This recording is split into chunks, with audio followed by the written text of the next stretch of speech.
Hi, we are here to start our first of a series on civics for class 10, and let me see what your content of the syllabus has to say about what you need to learn in civics.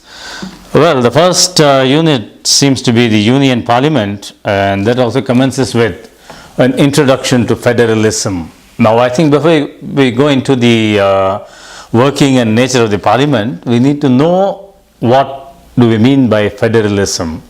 Now, as you all know that we in India, we have what is called as a central government. We also have state governments for different states, which means we have got two fundamental units. One is a state and the other is the center. Now, federalism defines the relationship that people have between the state and the center.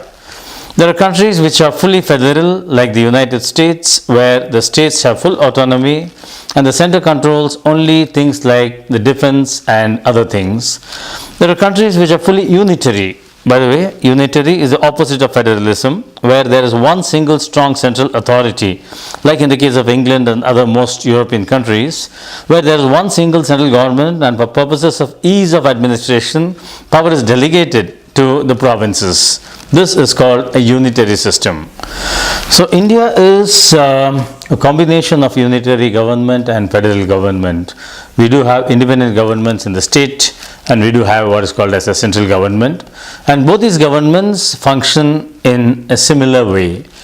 Now, looking back at your earlier days of civics, you have found that the three major divisions or wings of a government are the legislature, executive, and the judiciary. Now, the first chapter which we will be doing here is the Union Parliament. Parliament is the legislature of any government in any country.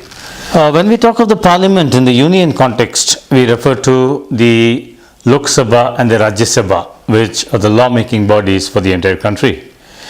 Similarly, states have their own lawmaking bodies, which are normally referred to as the state legislatures.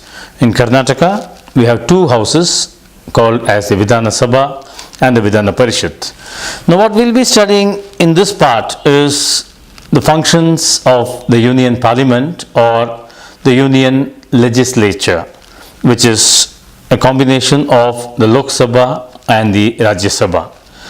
The Lok Sabha is the House of the Parliament where the members are elected by the general public.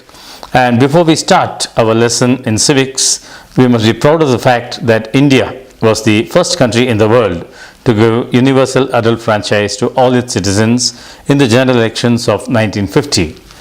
That having said, let us focus on the composition of the Lok Sabha, the qualifications to become a member of the Lok Sabha, and the functions of the Lok Sabha, with special reference to the Speaker in the subsequent units.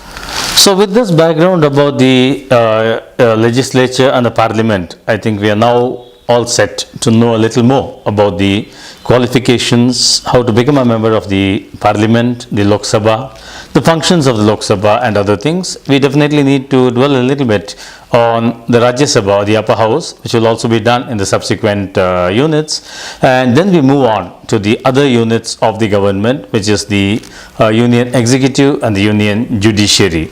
Now, whenever we talk of the Union Parliament, parallelly, we also keep in mind that there is a similar one happening in the states also, given our federal setup in the form of the state legislatures, which functions in all states. State legislatures may have two houses or one house, but there is a legislature in every state which makes laws for the state, and there is a legislature, union legislature, which makes laws for the country.